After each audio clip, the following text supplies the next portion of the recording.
So, could I have you three kind of introduce yourselves and tell me about what's going on tomorrow? So I'm Henry Locke. Tomorrow, basically, we're having a Liberty rally. It's been in the planning for quite a while.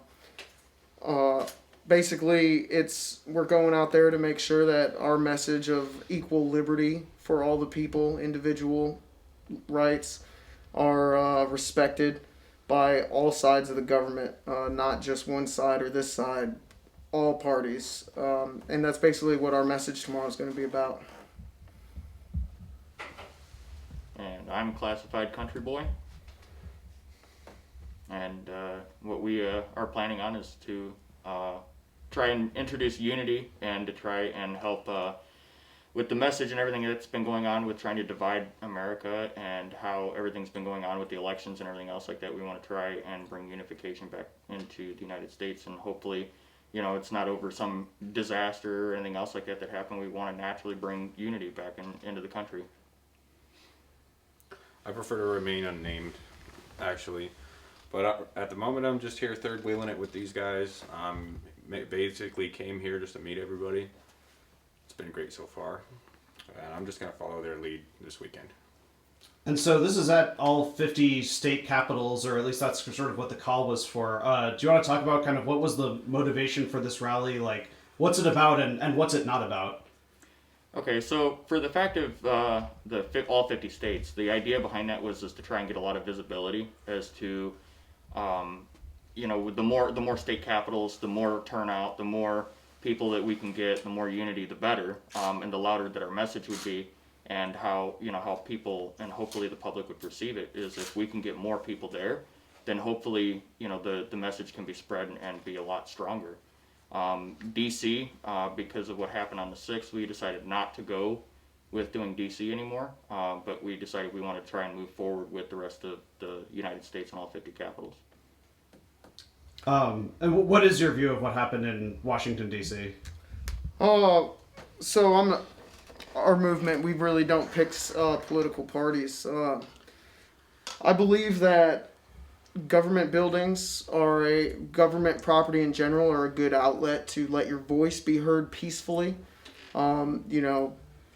But causing destruction and hurting people and causing the death of people isn't the right way to go about it. And I definitely don't support the message that they were trying to accomplish by doing that. And so, I mean, specifically, they were out there supporting Trump. Like, I think there's been sort of an effort or maybe a misinterpretation that this event has to do with Trumpism or that it's related to that event. Like, what is sort of the Boogaloo view of the president? It's definitely not pro-Trump. We're not pro-Biden either. Most of the Boog boys that I know, like he said, we don't pick sides. We believe generally that most political parties are bad news anyway. And I'm more inclined to believe that both Democrats and Republicans are in bed with each other and they both further and expand the failures of the other party. I haven't felt properly represented in government my entire life. And the needs of the American people are not being met because of the division. People pick sides. You're either Republican or Democrat anymore. There's no longer the typical third party option, or there's just a neutral association in government. There's none of that anymore. And basically what we're seeing a lot in America is that you're either left or you're either right. And even being a part of Boogaloo or libertarian or however you want to look at it, there's still some kind of assignment to either the right or the left. There is no, you try to stay down the middle and see things from both sides. And so where a lot of Americans I know, and I know for me personally, feel frustrated is there's not the representation that there should be in our daily lives. Instead, it's just about political agenda that's being pushed. Yeah, and I want to touch base on this event that we've scheduled for tomorrow. In no way, shape, or form has it ever been intended to cause any sort of division or to incite violence in the community. A lot of us here are from Ohio, from the central Ohio area, and Columbus is our community, and we have no intention of, one, causing any sort of destruction, and two, upsetting the local community of Columbus. And I think us going out there and just speaking a word of equal liberty for everybody is a good way to bring people together.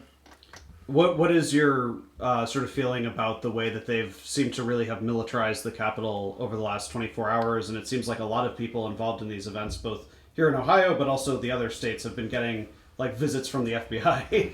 I think, if you guys don't mind, real quick, I think it's an extreme waste of resources and taxpayer dollars. Is there cause for concern?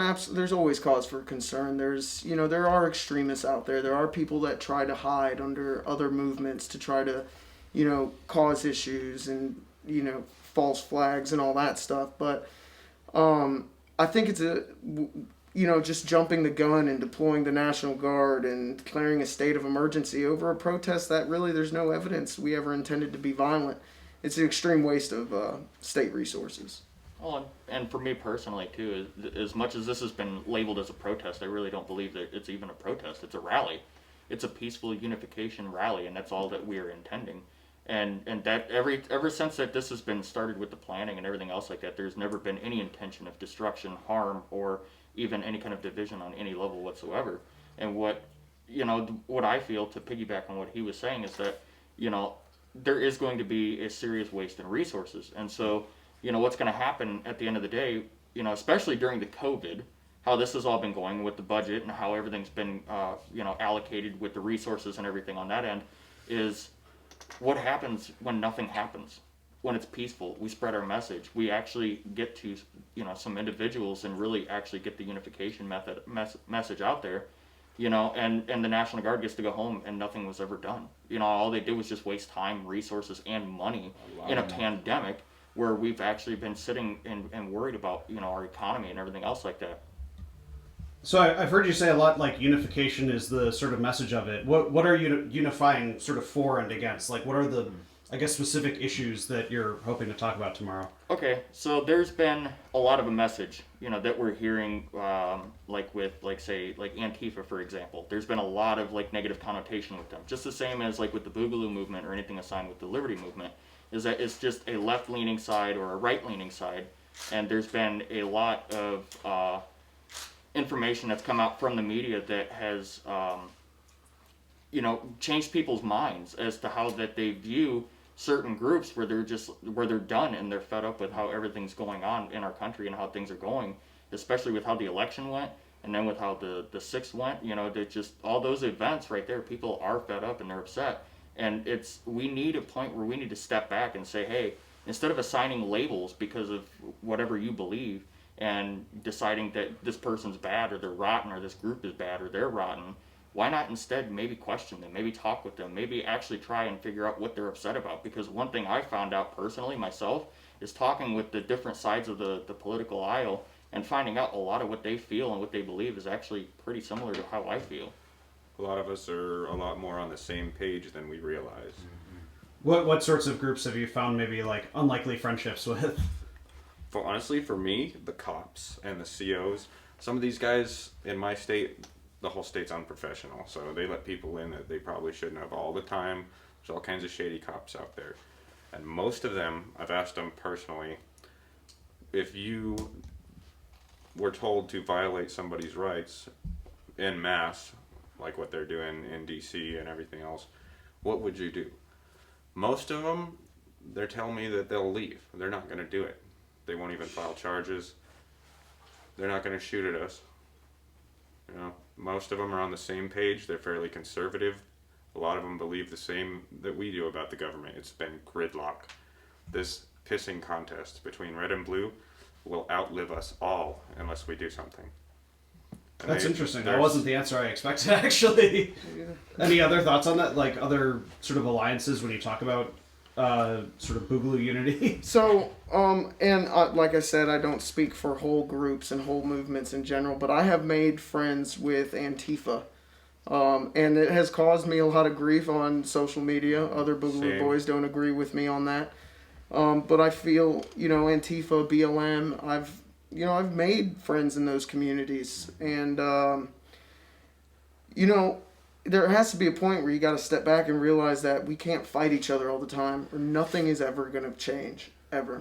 For real. We got to come together as people, not even as just Americans, people, to get what we need and what we believe that we need to help ourselves and our families.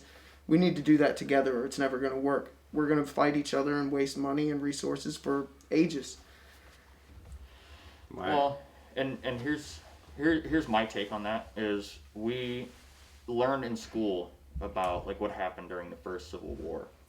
There was a difference in beliefs and ideologies at the time that really affected relationships, even in their own families and households and everything else like that. And the one of the things that they teach in the schools about the Civil War was that it was, you know, brother against brother, father against son, and everything like that. And we are now at a point where we have that moment where we can step back and talk with everybody so that we don't end up reaching that point. And that's a big misconception about the Boogaloo, because that seems to be something everybody hammers on. And every time the media talks about the Boogaloo, they always talk about that it's about an impending civil war and everything else like that. It's a Not joke. about Civil War. You know, it started out as a joke. It started out as a meme. It's not about civil war. It's even, I would say it's more closely resembling to a peaceful revolution. Can I kind of expand on that a little bit? Go ahead. I don't really see the Boogaloo as the end-all, be-all of resistance. It's just another symptom of the problem, like the 3%ers, like the Black Bloc, like even the Black Panthers. It was all formed in response to government overreach or tyranny. We are just a symptom of the problem. What exact kind of tyranny? When like the symptom of the problem? What's the problem? Well, with the Black Panthers, it was failure to represent the black community and to continue taking advantage and basically treading on them, trying to take their gun rights. And then the Threepers, when Obama came into presidency, they thought he was going to pass all kinds of unconstitutional gun laws. So they geared up and got together and had shows of force. Community It's just policing. a symptom, you know? And the same still goes for the Black Lives Matter. From my perception, anyways, today, you know, there are laws and everything in place that are systematically racist. And it just is what it is. And, you know, white privilege is a thing. It happens. My interactions with police are way more different than, Right. you know, an African American in the community will have. You know, Casey Goodson Jr., I just want to touch on that because this is Columbus. This is part of my community. He was killed for exercising his rights. He had a valid CCW.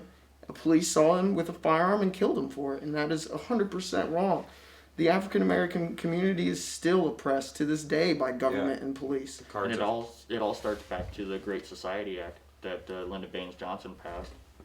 Is because it was just what it did was it started to create all these different laws because it was about removing the poverty level, and it was about basically sectionalizing. You know, where, you know, like if you were in a poverty line, well, what happened? Section 8 housing was introduced, and people, you know, instead from their communities, you know, went from living within each other or anything else like that based on, you know, just like the segregation, which was a negative impact. That was the idea outwardly of how they can solve that issue. It ended up turning into where the black families and everything in their communities were actually segregated into certain communities.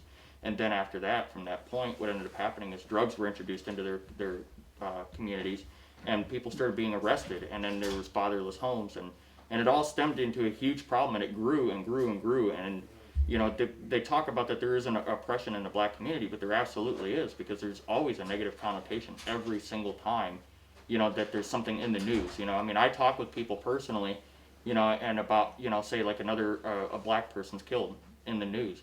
The first question is, well, what did they do to deserve it? And that is wrong. The first thing you always see in a media headline is, you know, a black man killed. Right. There was That just another one the other day. That automatically assigns some kind of bias from whatever political ideology is reading that headline.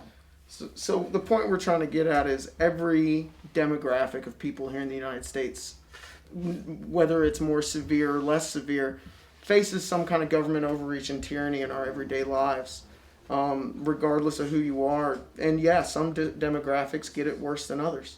Mm-hmm.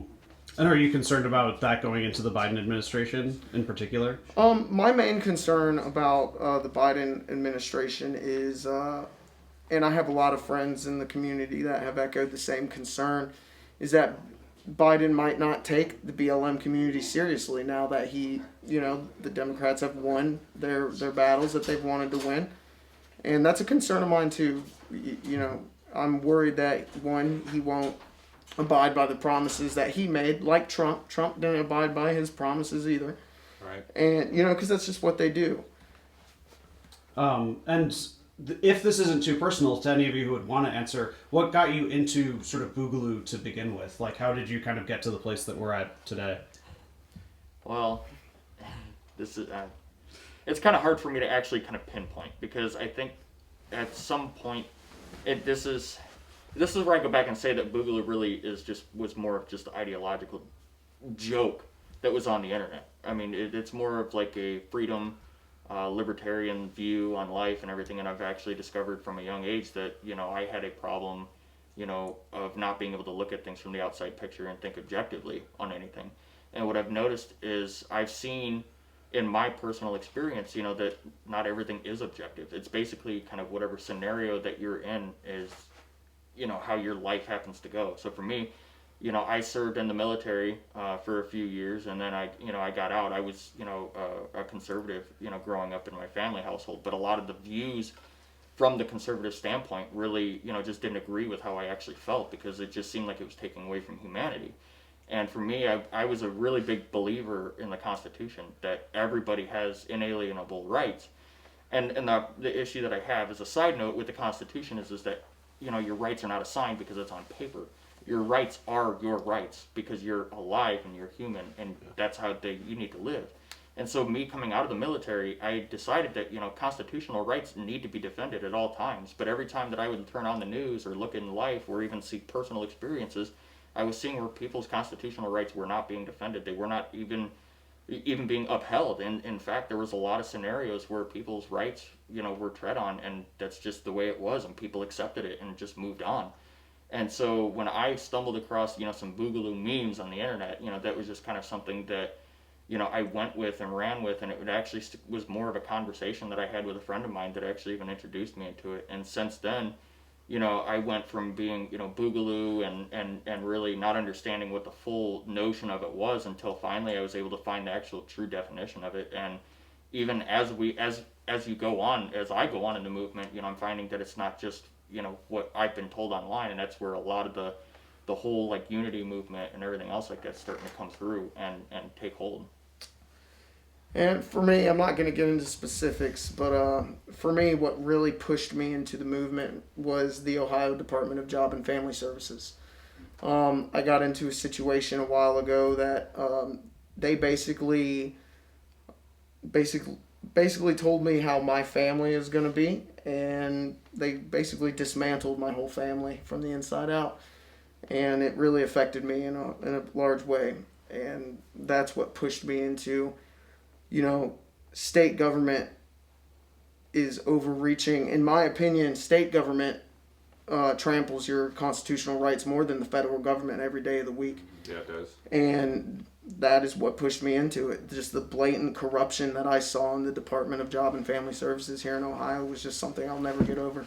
It's like they deliberately make it hard for the average citizen to make it, I've been a part of the Liberty movement since probably 2012, and in that time I've seen it go through several style changes. And like what brought me to the Boogaloo, like I said, I've always been in the freedom thing. I've always associated with those people. I've been part of it for a while, and I look good in Boogaloo, and I like what it stands for. The OG Boogaloo though, none of this weird newer bullshit. I don't understand it. Boogaloo just means resistance, revolution, whatever it takes. Mass civil disobedience. That's the kind of thing. It's just resistance. It doesn't have to be a fight.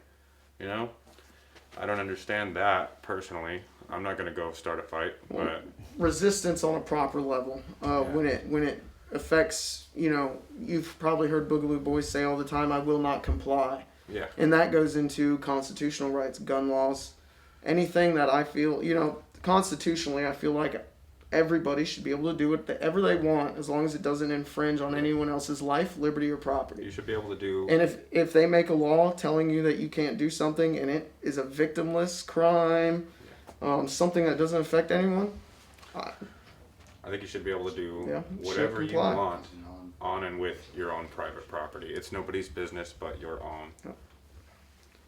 That- Does it actually work, taking up arms to sort of protect those rights? Scares them away for a little bit. It worked for Bundy.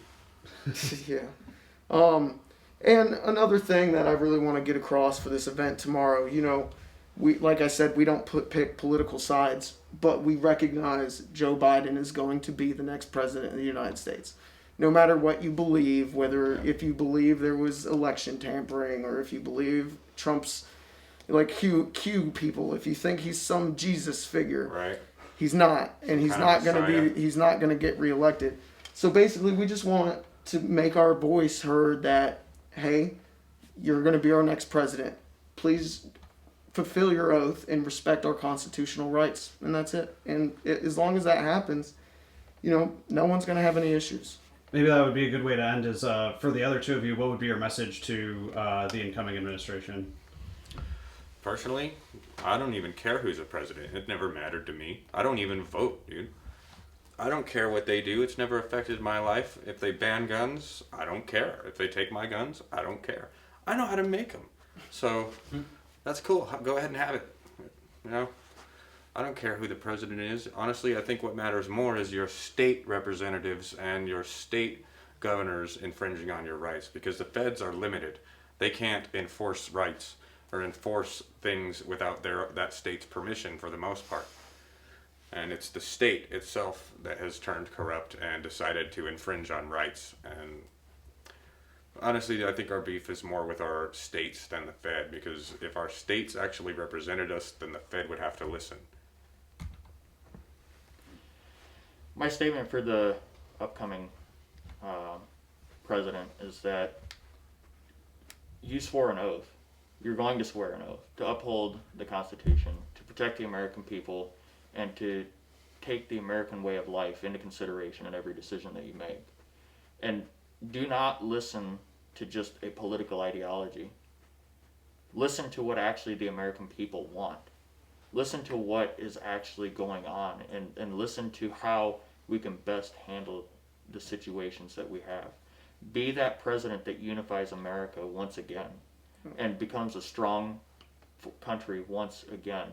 And do not do what other presidents have done, like President Trump, for example, and just continue the division and continue separating people and separating households because you want to carry on a political ideology. Democrat should not be a label that defines who you are. Democrat shouldn't even be in the conversation. American should be in the conversation. All right. Well, I'll end it there, and I will see you three and many others, I presume, tomorrow. See you tomorrow. See you tomorrow.